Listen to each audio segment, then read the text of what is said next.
Good morning. My name is Stefan Fusi, and I work as the Managing Director at the Center for Entrepreneurship and Innovation at Duke University's Fuqua School of Business. And I'm thrilled to welcome you to the inaugural edition of Pitch, a competition for Black student founders. What I'd like to do now is walk you through a bit about what you can expect for today. We will have a welcome address by Dean Bill Boulding of the Fuqua School of Business, and then a fantastic fireside chat with three very special guests, entrepreneurs, and sports icons. And that will be moderated by Keisha Williams from North Carolina Central University and David Robinson from the Fuqua School of Business. First, a word or two about the reason why we are here. We are celebrating our wonderful semifinalists. We have curated 16 student founders and recent alumni founders from around the country, not just Duke and not just North Carolina Central University, the organizers of this event, but students from a wide range of schools. And we're excited about having them on board with us today. Our objective with the program is to provide access to investors and ecosystem builders who would like to see them succeed and potentially invest in their companies. Later today, they'll be competing for a $5,000 semifinalist prize winner package, as well as the opportunity to compete tomorrow for $25,000 in cash, $25,000 in design services, and many other prizes from very generous sponsors. And so let me thank all of our sponsors. We could not do this without all of your help. We really appreciate you stepping up to be a part of this day and making sure that this program goes off without a hitch.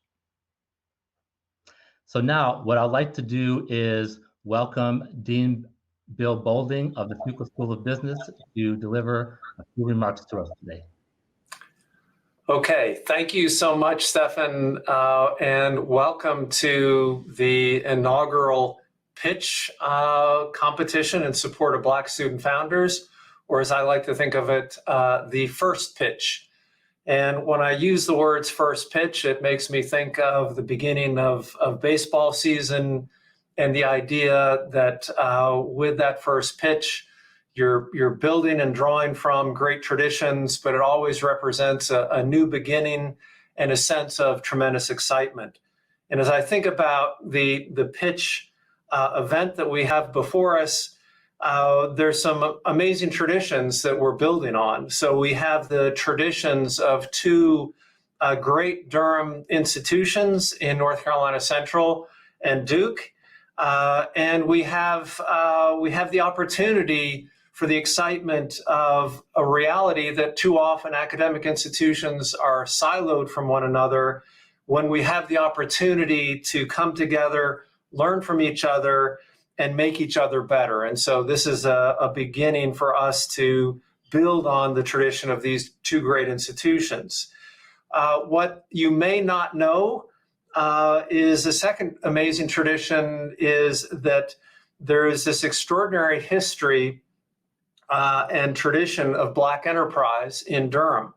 And so we now have the excitement of building on that tradition by supporting Black entrepreneurship. And it's particularly exciting that we have semifinalists who are drawn from both Central and from Duke. And so we have the potential for local impact in Durham from these ideas that these founders have. But we also have semifinalists, as Stefan mentioned, who are drawn from across the country. And so we have the opportunity then for Durham to have a national impact in Black entrepreneurship. And so it's really with great excitement that we're in a position to create what I hope becomes an incredible tradition around pitch.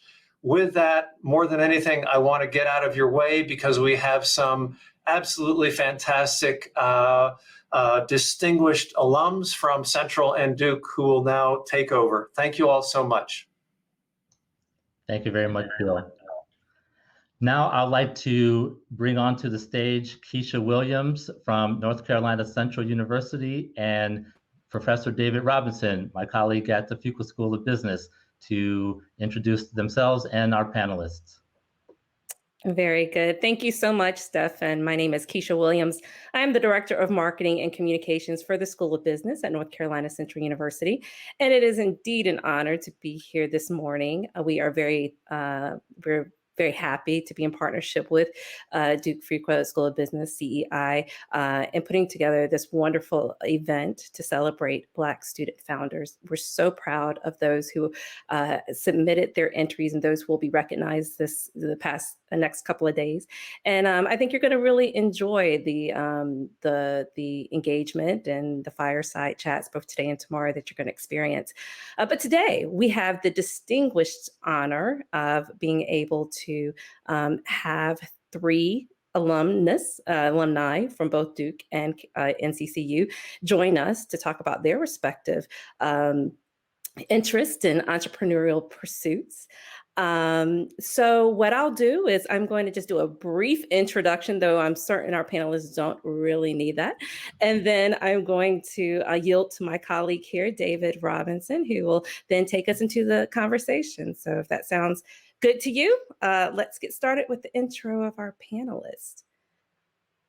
All right, well, I'm going to start off first. He is a Duke alumnus who played in the NBA for 19 seasons.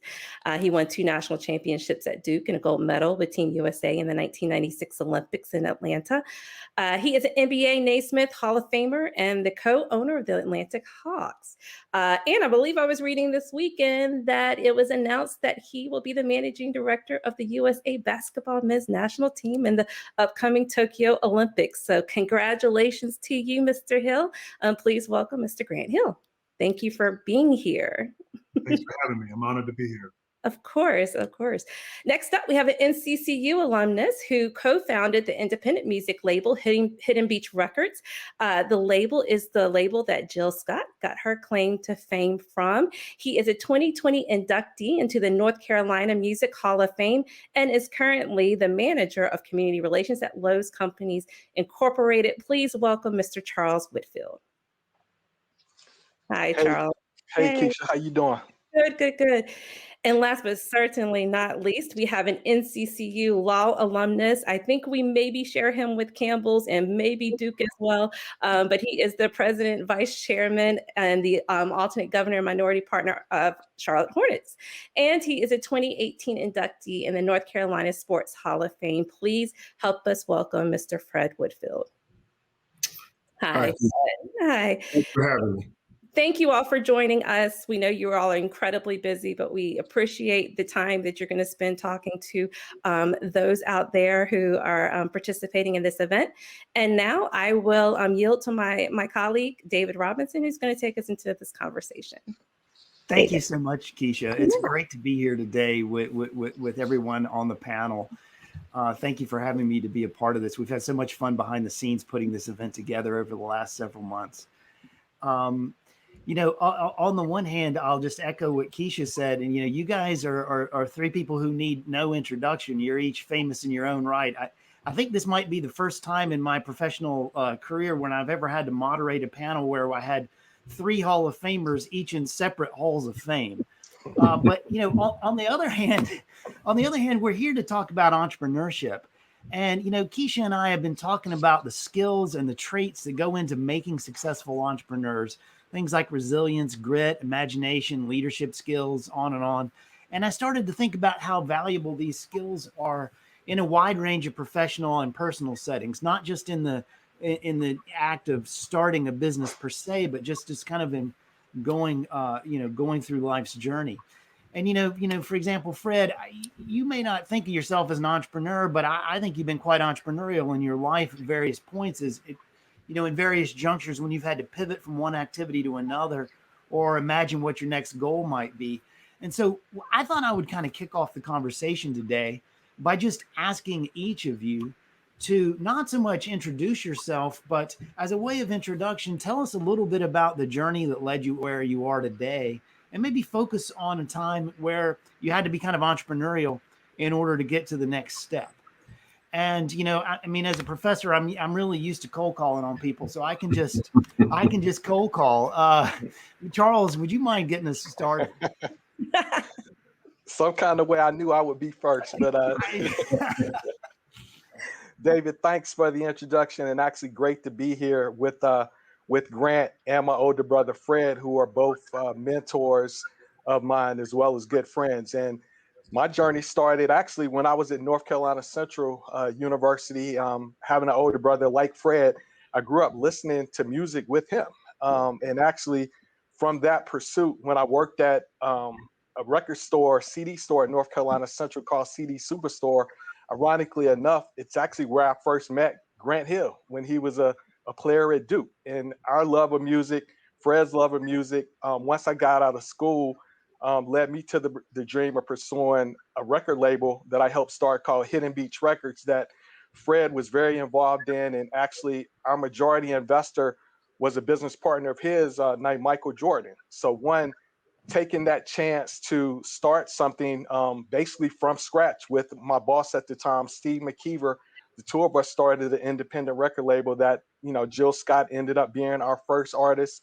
We had a distribution deal through Sony Music, but worked in consumer finance prior to starting the record label with Wells Fargo. So having that business acumen to take that chance and take that risk was really something that, with the help of Fred, with the help of countless other people, really was something that, made me want to pursue my dream and not be afraid of hearing the word no, which a lot of times in business, especially in entrepreneurship, you hear a lot. But I took the chance, was glad to do it, had a great career, working at Hidden Beach, and now on the second phase of my career, now actually working community relations with Lowe's. So just, being able to transition from one field to the other, but business background is where it all started.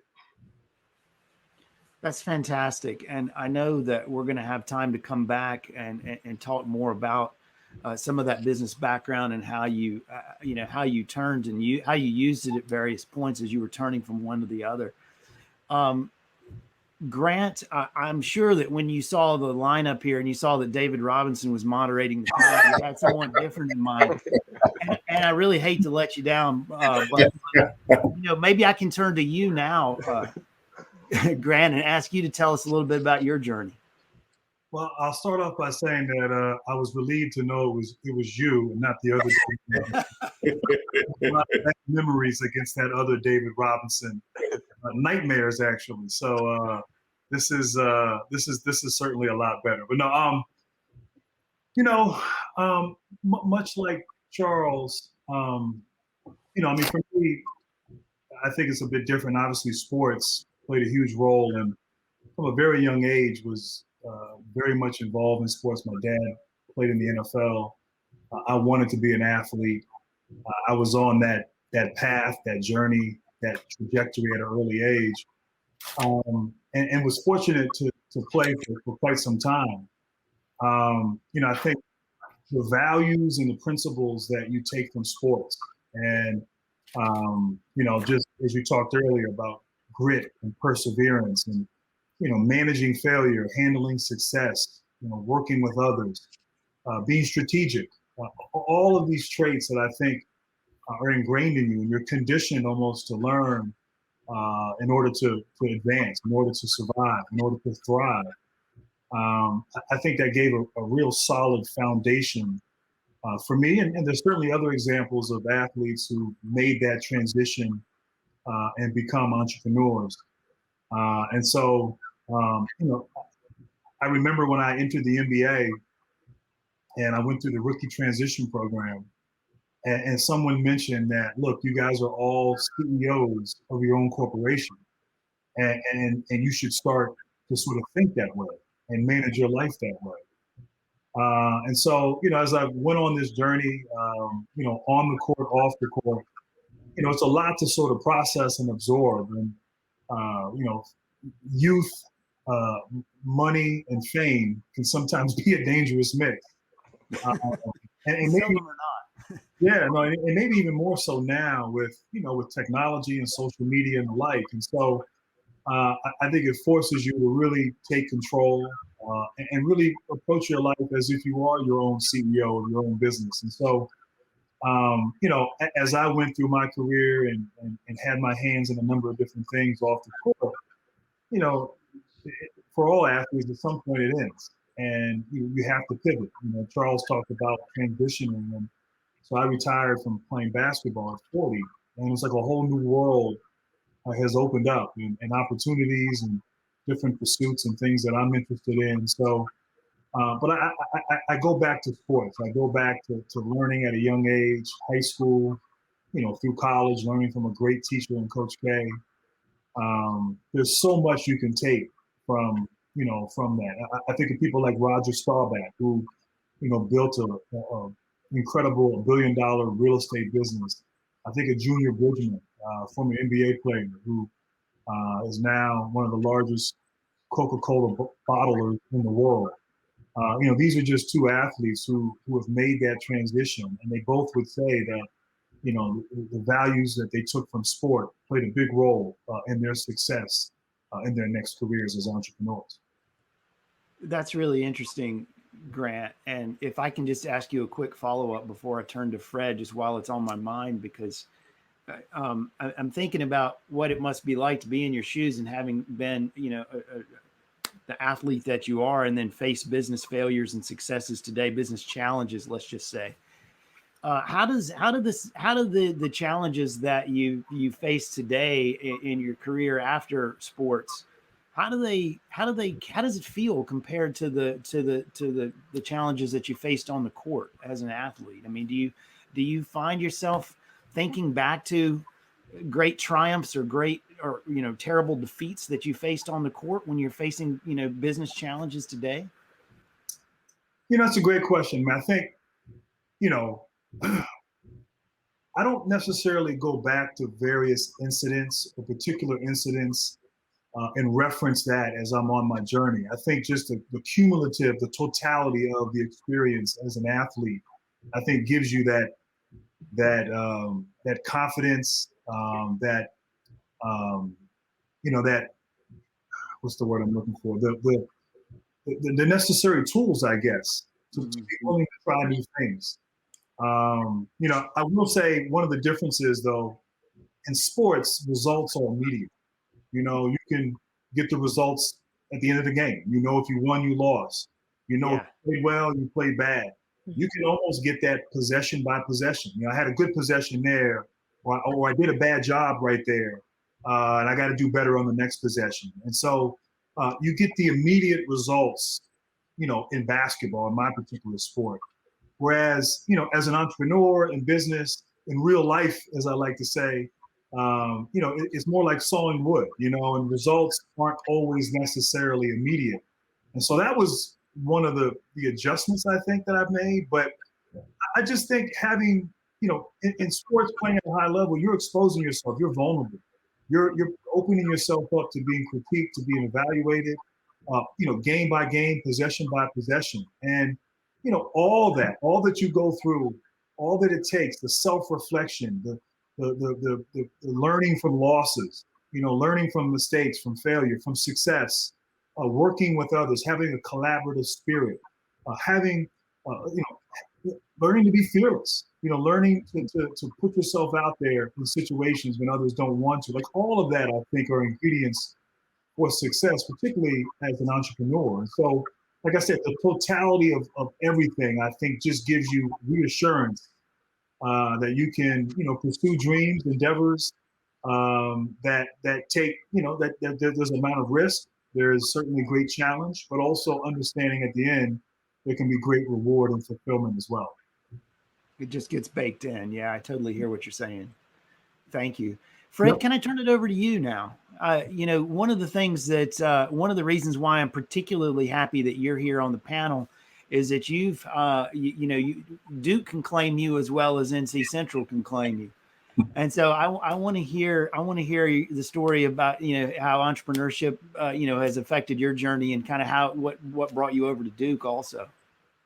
Yeah. First of all, David and Keisha and Stefan, and Dean, thanks for having me here. It's a true honor for me to be here today. it's great to be here with all friends. I'm friends with literally everyone on the panel. And so it's great for me to be here. Interestingly, I do consider myself an entrepreneur, David. Have been most of my career in different roles. And, what I'd say is that, I grew up as a young person that was very lucky to have two parents that both were, I'd say, well-educated. Both Charles and my parents both have master's degrees, which was not the norm in the 60s, especially for an African-American couple. And our mom was a school teacher, first grade school teacher, who really stressed how important it was to get a great education and how education could be the difference maker. What I'd say is, Charles and I embraced that theory. And as much as we had aspired to be a professional athlete, as every young kid, and be a Grant Hill as a career and be able to earn a living playing basketball, the reality is 99.9% of us just aren't that good and don't have the God-given talent to be able to achieve that. And so I had to, as a young person, certainly hone my basketball skills in hopes that I'd be able to earn a college scholarship so that my parents wouldn't have to pay for my college education. Was very fortunate to receive a full scholarship to play basketball at Campbell University. Lucky enough. I'm pretty sure your jersey hangs in the rafters, Fred. And well, I will say I did have a few records there until Chris Clemens came along a couple of years ago and broke my records the second year in college. But I majored in economics, David, and knew at that time that I wanted to, as a fallback, be able to engage in business, learn how to do business the right way. Actually had the opportunity to go back as an assistant coach and earn my MBA at Campbell, and was thrilled to be able to do that and further my business knowledge. And as I thought about what I wanted to do as a career and then being a potential entrepreneur down the road, I wanted to find a way to tie business together with basketball. And I thought that path was to become a sports attorney or sports agent. And I felt like to be credible and be able to do it the right way and represent the best interest of my clients, not just be a runner and go and recruit the players and deliver them to someone else that would do the deals. I wanted to be the guy doing the deals and felt like I needed to go to law school. And was accepted to Campbell's Law School and also accepted to North Carolina Central's Law School. And just wanted to change from Bowies Creek, and Central seemed like the perfect place for me to go and pursue that legal education. I'm thrilled that I made that decision because it brought me to Durham and allowed me to build some great friendships with not only people on the North Carolina Central campus, but people on the Duke campus. Grant Hill and David Henderson, Johnny Dawkins, all became very close friends. Billy King. I could go down the list. And in between law school classes, I could go watch Duke play and see all my friends play and then spend time with them. And so that friendship just grew. And one of the beautiful things about this situation, Dean Bolden, is, hearing that collaboration between Central and Duke is something that many of you may or may not know, was there even when I was in law school. And so I was fortunate that North Carolina Central School of Law, UNC School of Law, and Duke University Law School had a consortium such that we could go over and take classes at the other campuses and actually not pay additional tuition, and it just became part of our open curriculum that was available to us. And knowing that I wanted to get into sports law, having done my research and finding out that the preeminent professor in the sports law field was actually a professor at Duke, Professor John Wiestart, who actually authored the book, The Law of Sports, was considered the academic expert in that area. And I was able to go over and take his class at Duke Law School, which I absolutely loved. And it really gave me the foundation. Now I'm dating myself, back in 1988, when I took his class, to be able to have him as a professor in the daytime and then watch him on Nightline at night discussing the NFL strike that was happening and how there could be a resolution to that. So that was, my marriage between Duke and Central. And just one quick aside, Drew Rosenhaus, who many of you may know is one of the preeminent sports agents in the football field, based in Miami, was actually in law school at Duke as a 1L, as a first-year law student, when I was a 3L at Central. And one day he passed me in the hallway when I was leaving class. I was headed out, being an overzealous young aspiring agent and attorney. He stopped me in the hallway and said, "Hey, man, you look like you play ball. I love to represent you. I'm here to become a sports agent, and I think I can do a great job for you." So fast forward now, he certainly didn't need me as a client to be ultra successful. But that's a funny story that I look back on. But just, my career has been, really entrepreneurial from the start. When I finished law school, I went out and started my own law practice, which is not the norm. I didn't go work in the district attorney's office or the public defender's office or join a big law firm. I just had enough confidence that between my parents and their relationships in Greensboro, in my hometown, that I could hang my own shingle and build a successful law practice. And I was very fortunate that a lot of doors opened for me that my parents helped open, and people in the community that supported me. And I built my law practice, but my eye was always on being a sports attorney. I was given the opportunity to join David Falk's firm, Falk Associates Management Enterprises, who represented a friend of mine, Michael Jordan, who at the time was just a friend. And David gave me the opportunity to come in and become one of the young lawyers in his firm and represent athletes. We certainly had hoped that we would sign Grant Hill out of Duke, and I'm still appreciative to this day that we made his final three before he selected Lon Babby. I hope we were number 2 instead of number 3, Grant. That makes me feel better about it. But again, those relationships continued to grow. And then I transitioned from David's firm to an opportunity with Nike basketball and managed all of our NBA players in the Eastern Conference for about 5 years, about 150 of them, negotiating their player deals and overseeing their marketing. And then transitioned from there, from Nike basketball to the Washington Wizards, actually on the basketball side. And my law degree certainly came handy then as I became our in-house attorney, managing our salary cap and negotiating our player contracts, and also overseeing our college scouting and overseas scouting. Was there for 3 years, and then you all know the story. Michael left unceremoniously from the Wizards, as did I, when Mr. Poland decided to go in a different direction. And fortunately, Nike gave me an opportunity to come back within the Jordan brand, which is was a very, very small company then, a $300 million company. Our goal was to get to $1 billion a year in the next couple of years. I was there for 3 years helping put the strategy together to grow Jordan brand after Michael was retired for the very last time, and that strategy included. And it was like building a business. How do you build a foundation of a small, thriving business when you're losing the core pieces driven it all these years? How did we bring in non-basketball athletes like a Derek Jeter and, football players like Warren Sapp and Marvin Harrison and, the list goes on, and bring colleges in like North Carolina and Georgetown and others to keep the brand growing, which is now, ironically, a $4.5 billion a year business as a small entity within Nike. But was there for 3 years. And then when Michael bought into the Charlotte Bobcats here, Bob Johnson, who started BET, Black Entertainment Television, a true entrepreneur who grew that to $1 billion entity, owned the Charlotte Bobcats. And Bob hired me and offered me the opportunity to come here as president and chief operating officer in 2006. I've been here. I'm in my 15th season in that role. Very fortunate that, we built this business as any small family business, because if you really think about it, our 30 NBA teams really are family businesses where there's a majority owner who he and his family, or he or she and their family own that business. And we're working in and trying to grow that business. And I was also fortunate in 2010 when Michael bought majority interest from Bob Johnson, that he allowed me to invest alongside him as a minority partner and become part of the ownership team of our organization, maintain my role and have an even more broader oversight of our company.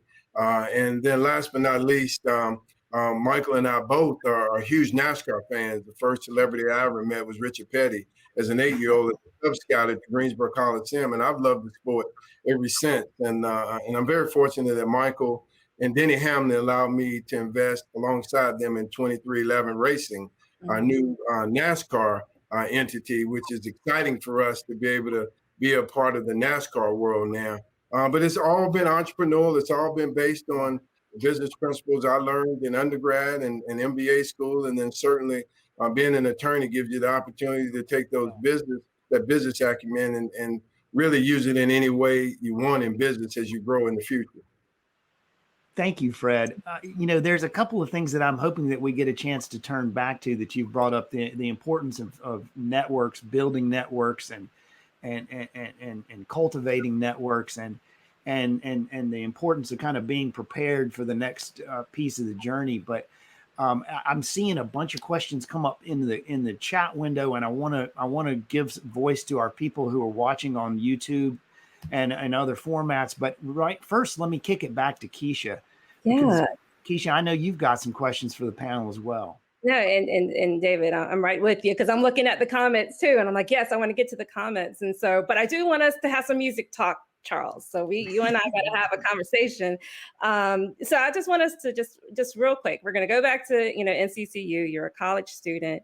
You've already expressed that you had this love for music and that you worked in the record store. I guess I kind of have a two-part question here. One was,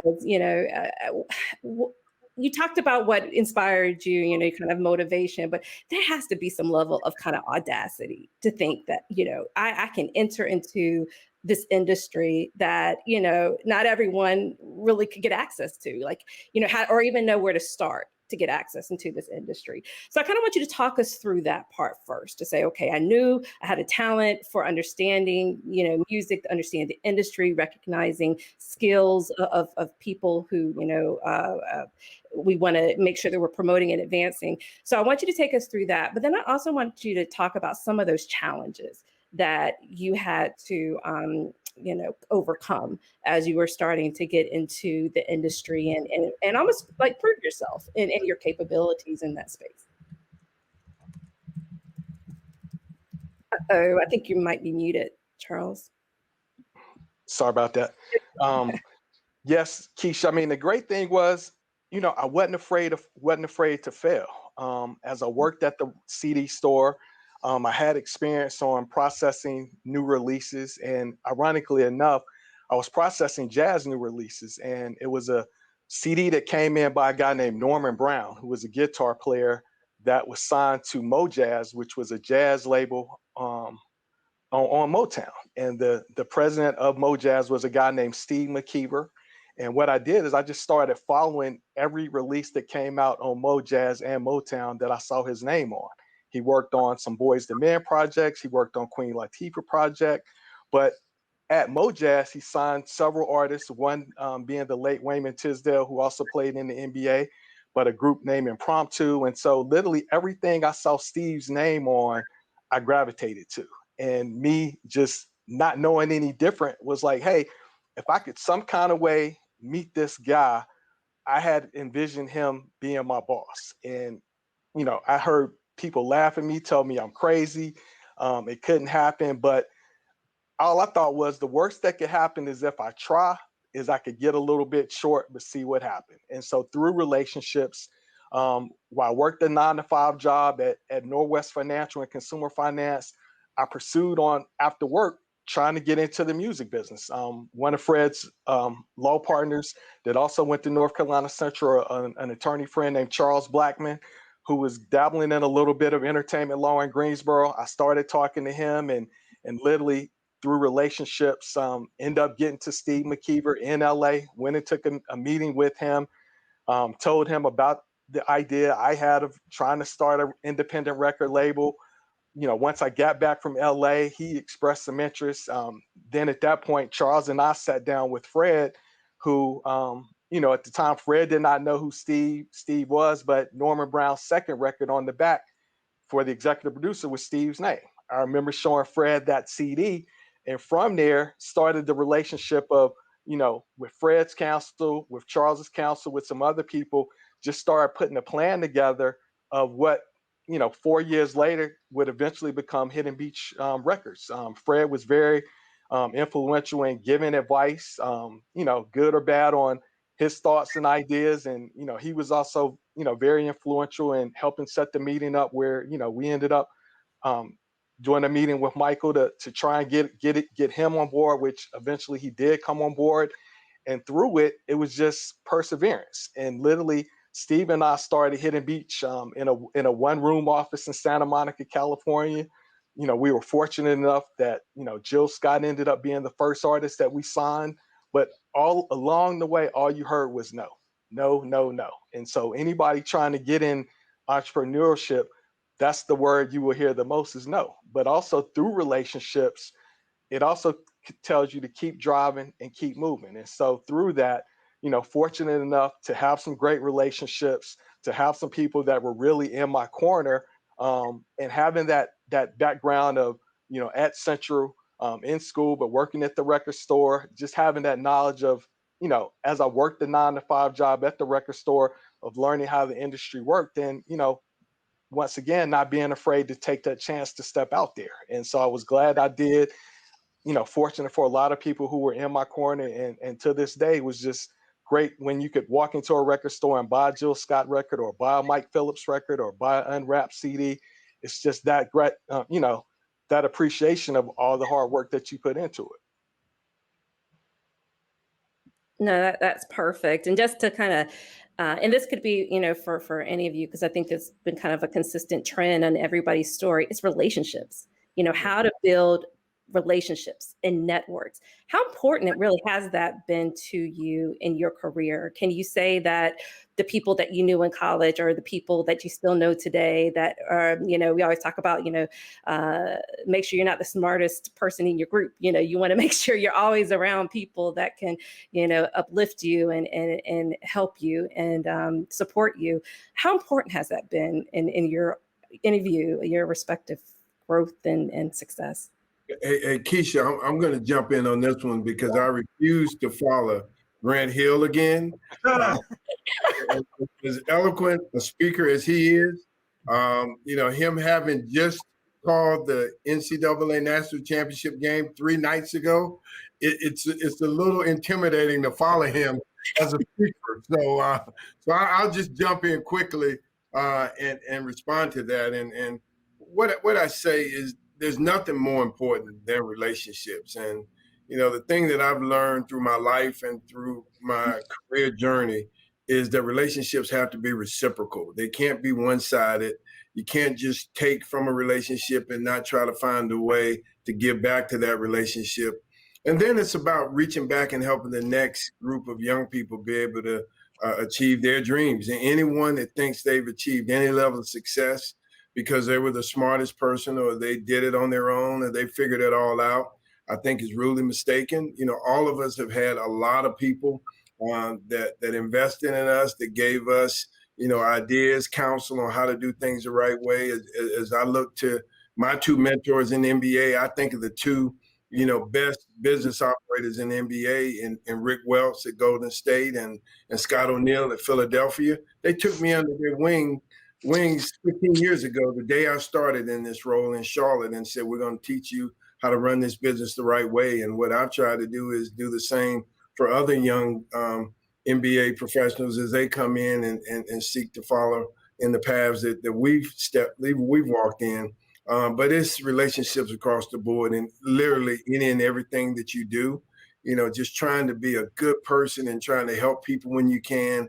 And then when you need help, not be afraid to ask for help, because people will feel like, you know, they should do it for you as well. But those relationships are lifelong. I'm so appreciative of my relationship with Grant, my relationship with David Robinson. I was happy to see Quorum Capital as one of the sponsors. David and I are on the board of advisors of Quorum Capital.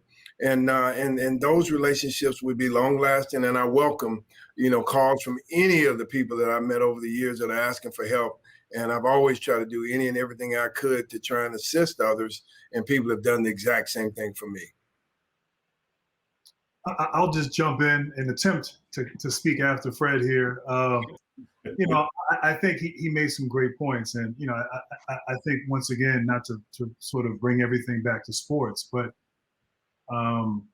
you know, you go in a locker room and you have to learn to work with other people. And there's an investment that goes into learning your teammates, learning where they're from, learning to connect with them, so you can have sort of this collective goal that you're pursuing. And I think that that experience really helps. And so, for me, I've tried to really make relationships as I've gone on my journey. Even when I was playing in the NBA, I would take time to try to meet with Duke alumni in the various cities that I was in, and really just to learn, to grow, to try to evolve, a natural sort of curiosity that I've had, and in the process, you, as Fred said, you're reciprocating, you're investing in one another, and with no intention of what that might mean or how that might play out in the long run,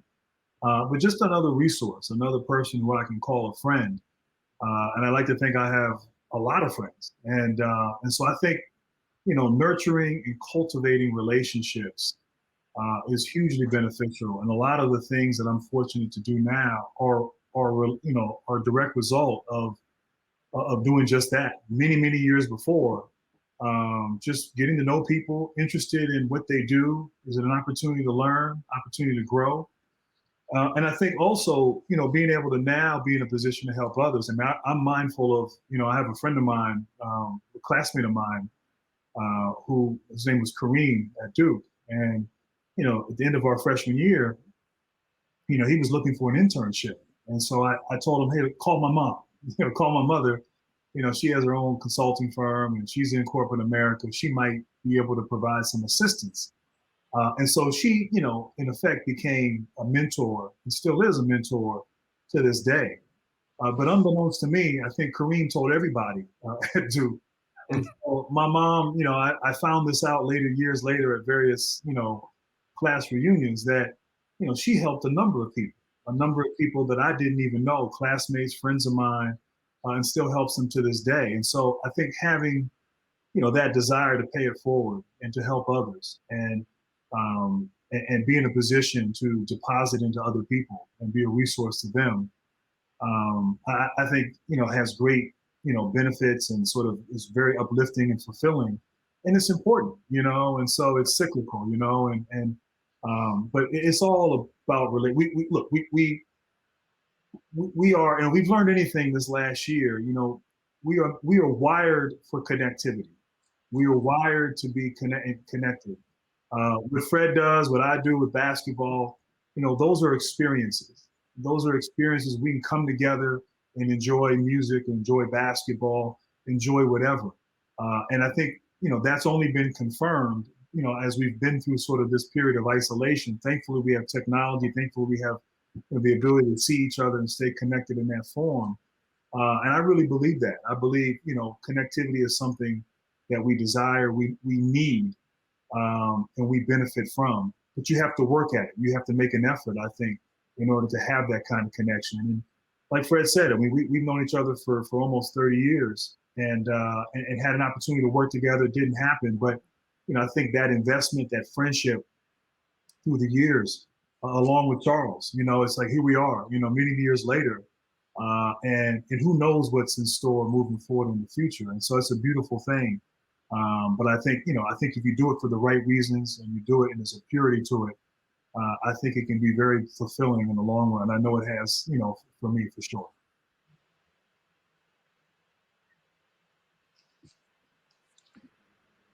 And Keisha, I'll just like to add, to follow Grant and Fred is definitely tough.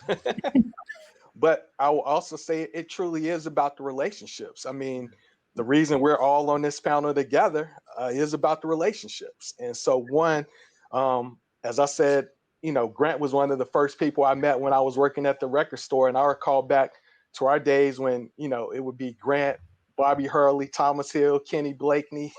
We would all hang out together. And to this day, as you see people progress through their careers and different things, it truly is about the relationships and how you respect and how you appreciate each other. And as Grant said and Fred said too, it's you owe it to yourself to pay it forward and to pay it back and to help pull other young people up and just to offer some advice, but also offer mentorship. And to me, like Fred said, if you don't pay it forward, you're not doing yourself any justice. And he and I were both blessed with both parents who they taught us at a very early age how important it truly was to give back, how it truly it meant to respect your elders, but to reach back and help others, and through you blessing someone else, in turn, you're blessed as well. So literally, I mean, it's a blessing just to sit on this panel with Fred and with Grant. And Keisha, you know, your support at Central's been great. And David, you know, I've heard a lot about you through Jay Cipriani at Quorum Capital. And so truly being on something like this literally is about relationships and people that really are in your corner and that you can count on when you need them.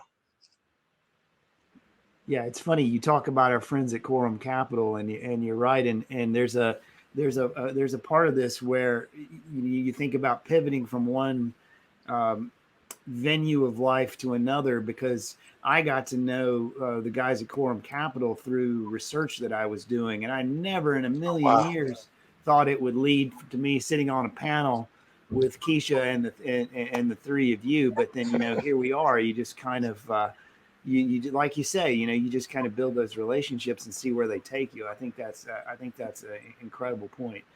And you know, Charles, you had to go after Grant and Fred, but I got to go after all three of you, which makes that's even harder. But if I don't turn to this chat window, Keisha, our guests are going to be angry. This thing is like 4 miles long. I know. Typing in stuff and so I do want to take a minute and just I've been trying to kind of read through the chat window and assimilate some of the comments and feedback that I'm getting, maybe into a couple of sort of big picture questions. And one question that I keep seeing kind of come up kind of connects to being globally adept. And William McKee raised this early on, half an hour ago, in some comments that he posted, but I've seen it elsewhere too. You know, we've been talking about the power of networks and the importance of it being a reciprocal relationship where you're giving back as well as relying on other people in your network. When, you know, increasingly the world of sports and the world of music is becoming an international marketplace. It's not just a national or a local or a regional marketplace. When you think about being sort of a global citizen, a globally adept entrepreneur, you know, I'll just borrow William McKee's comments right here because he says it really beautifully. He says, you know, Thomas Friedman in his book, The World is Flat, stated that workers should be proverbial Swiss Army knife. What do you think is the most important skill set as you try to be a globally adept entrepreneur? In other words, how do you take these skills and like bring them out to a world where you're interacting with different cultures and people with different expectations? And any thoughts about that? I'll take a stab at that. You know, right now, I mean, first of all, you know, Fred and I on the sports and entertainment side, but certainly on the sports side in basketball, you know, we have a sport that is global. And credit David Stern, credit, you know, Adam Silver, the incredible players over the last 40 years, and various, you know, owners and administrators collectively to position us where we are right now as a league. I like to say that the NBA is a global marketing and global public relations firm, you know, disguised as a league. and so to grow that brand and have relevance in so many different markets is incredible. And I think the next frontier for the NBA is Africa. And so Africa, there's so much upside, so much potential. I think first and foremost, just sort of using this as a template, you know, just understanding, you know, as you think as a global, you know, entrepreneur or global business, is understanding culture, you know, understanding, you know, what the culture is of different nationalities, different regions of the world, and be mindful and respectful of those cultures as you move forward, I think is gravely important. And certainly I think the league has spent a considerable amount of time in Africa learning, understanding, recognizing the upside, but also some of the challenges that present themselves. I also think when you think globally, you have to, you know, you have to understand, you know, having access to capital. I mean, there's a major sort of investment involved as you expand, and so there's great upside, but there's also a great sort of capital investment necessary for that kind of step.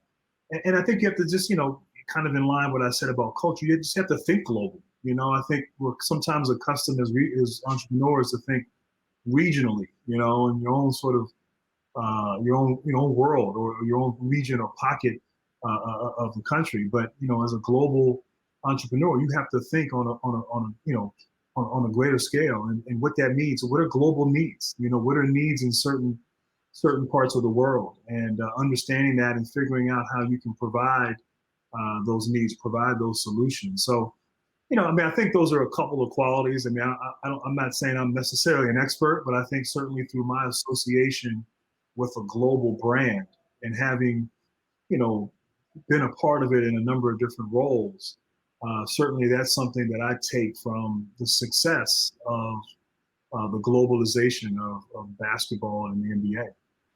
Do you think that's the biggest challenge with embracing a global market is understanding the cultural differences, or what do you think what do you think the biggest hurdle to overcome is?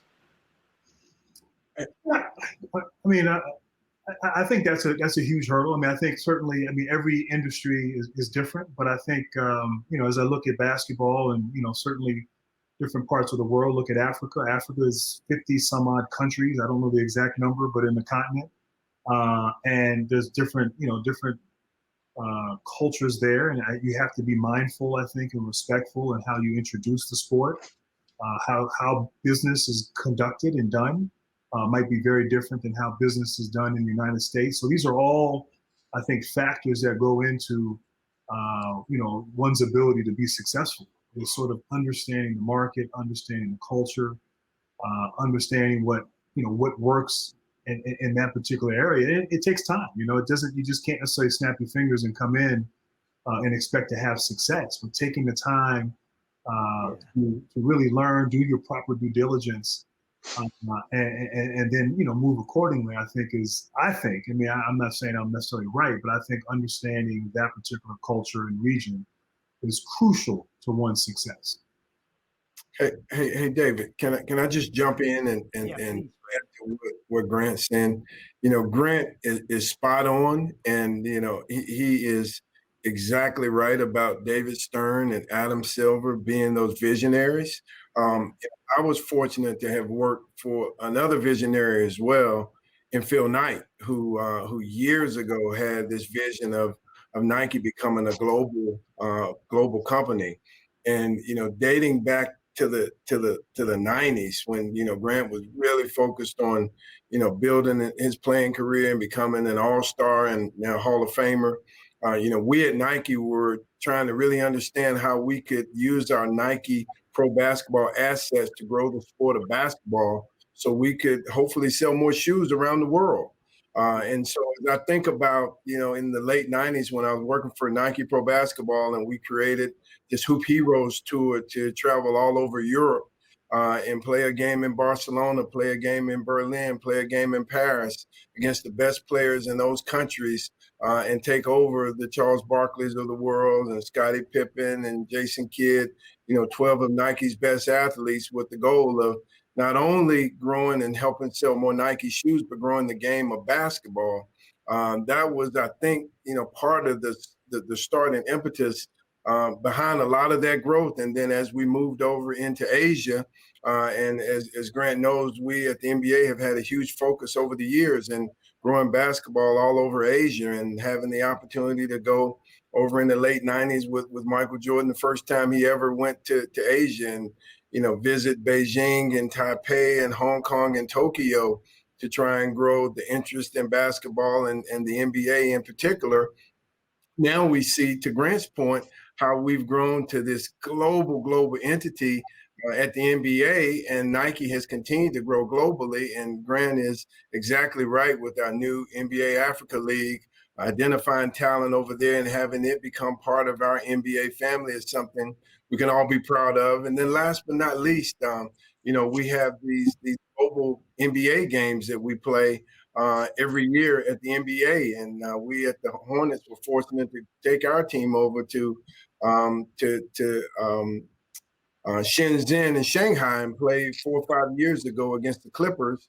And then just last year, we played the first regular season game in France, in Paris, against the Milwaukee Bucks in a regular season game. And so the vision of how our sport, especially with innovation and technology, the opportunities are endless. And I think we're very fortunate that we're a part of a league that has such a great visionary in Adam Silver as our commissioner.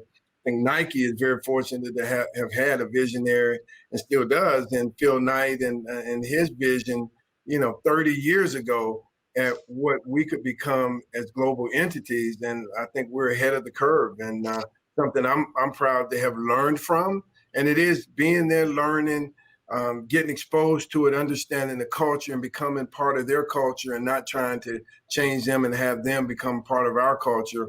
And last but not least, I'd like to say, I know Grant and I both, and everyone in NBA is thrilled that 25% of our players in our league are foreign players that grew up in different countries around the world, that have found basketball and a love for basketball and honed their skills well enough to play in the best basketball league in the world. I just got one thing I want to chime in. Fred mentioned Phil Knight, and I just have a great Phil Knight story that speaks to his genius as a visionary. So real quick, 30 seconds. So Yeah, please. 1994, I just finished school. It was before the NBA draft, and I made a trip out to Beaverton, Oregon, to look at Nike and go through the whole Nike pitch, if you will. And I remember having dinner with Phil Knight, and he mentioned that he could envision me being at the Great Wall of China via satellite for the NBA draft. And at that point, and I didn't quite understand it, it's 1994, and I'm thinking, no, I want to be at the draft with Commissioner Stern. I want to go through the hat and shake his hand. But he was already thinking about that as the next frontier, and he felt like he felt like my game, my personality, whatever would resonate over there. And so you fast forward and to see how Nike has really expanded, not just in Asia but all over the world.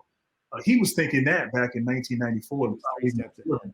And so of course, I that turned me off as an immature 21-year-old.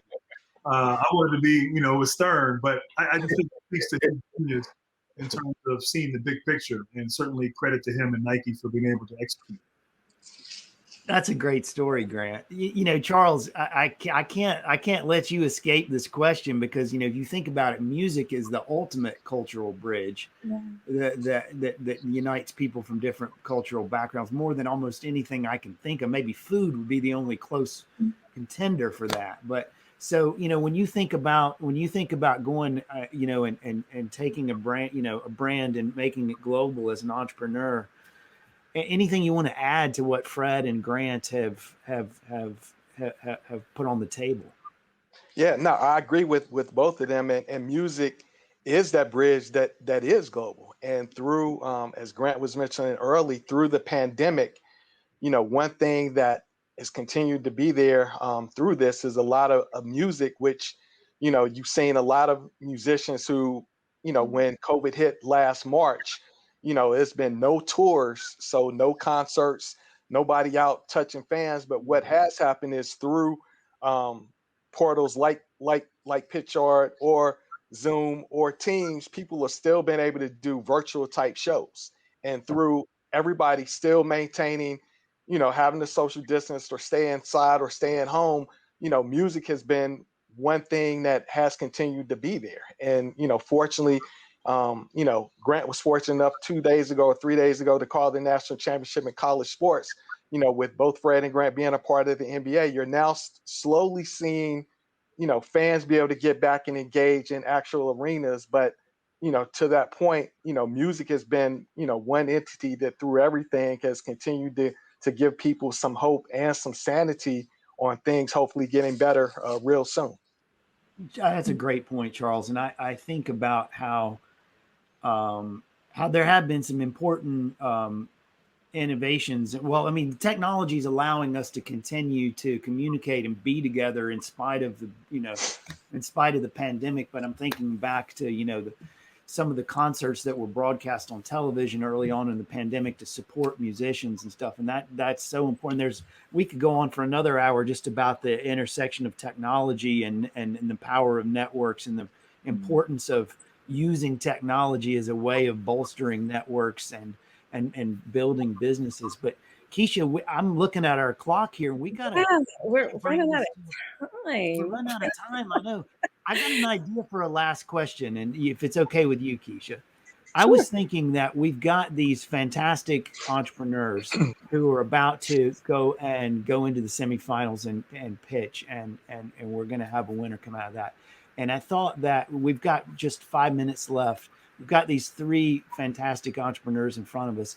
If you guys just had like one message or one piece of advice to not just the teams that have been lucky enough to make it to this point in the competition, but to all the entrepreneurs on the call listening in, just one piece of thinking back to your own life when you were kind of at that young stage, just still trying to hone your skills, what would your advice be?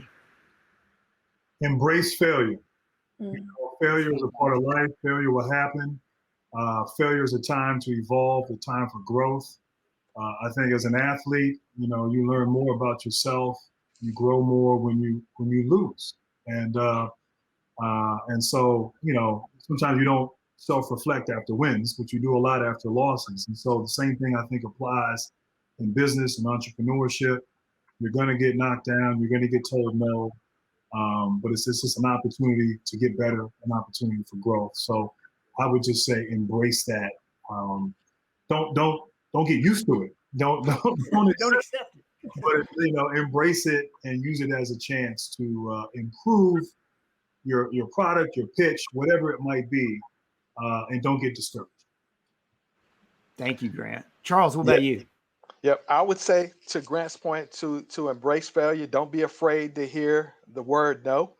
I would also say have confidence in your business vision and in your dream. And I would say make sure the people that are on your team and that are part of your vision, you guys all align and share the same vision. And I think now is the perfect time for entrepreneurship. And I'm appreciative, to see NCCU and Duke collaborating on something as unique as this, and tying in some great corporate partners as well, and just take the opportunity to reach to achieve and think and know anything is possible. And I think it's 3 great entrepreneurs that have spoke to you guys today that can say from all walks of life, anything that you dream and achieve can be done. And I think it is truly, once again, about your network and trusting your network and having a great faith in your network. And, as I said, I'm blessed to be on this panel with, who I consider one, Fred is my older brother and family, but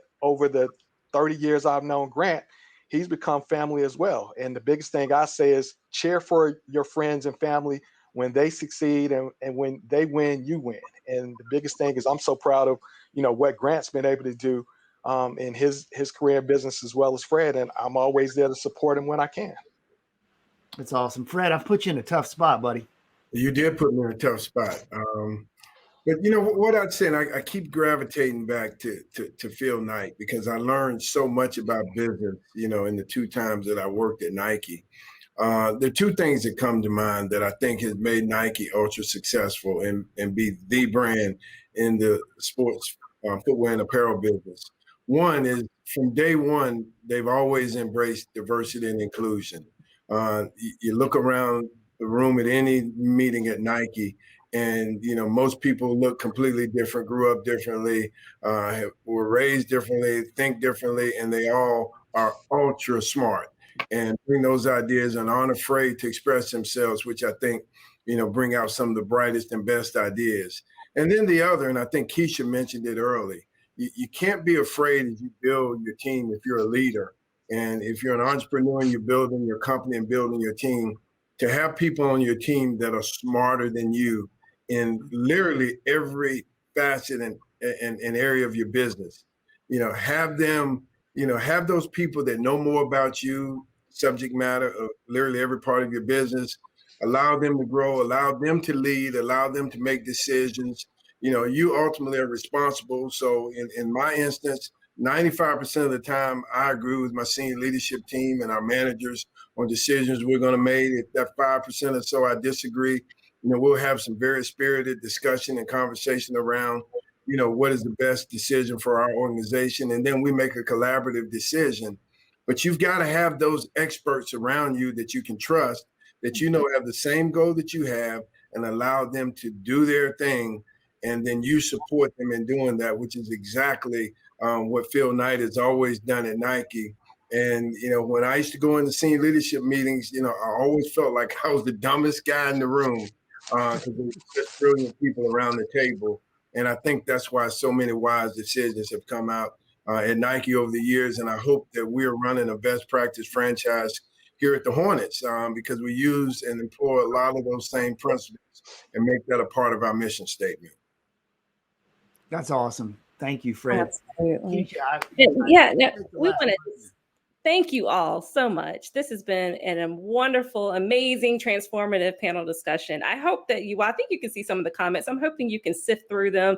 You've got a lot of shout outs, a lot of love, and that's what we want. And we thank you for your commitment to, again, providing this kind of insight, your commitment to your alma maters, which we are here, and we love you guys, and we want you guys to continue to always come back and share. You have an open invitation anytime you want to continue to share with our students. But we thank you. We thank you very much. And this will be something that I'm sure a lot of folks will remember for quite some time. So we wish you continued success, and we will still be watching out for you as you guys go on. So thank you. We are going to now welcome back in Stephen. Here he is. And he's going to take us into the next part of our occasion. Thank you again, guys. Thank you all very much. Wow.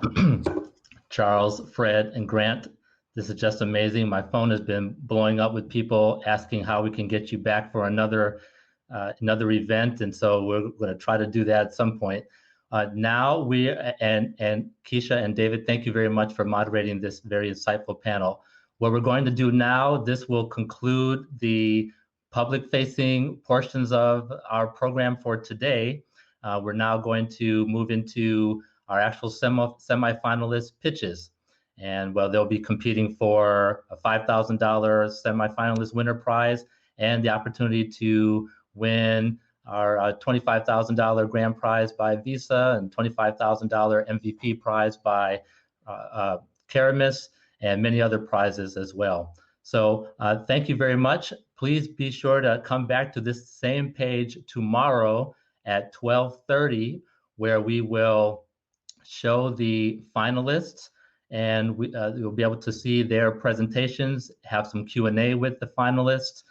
We'll have another exciting fireside chat ready for you, as well as announcing the overall winners and all of our prizes.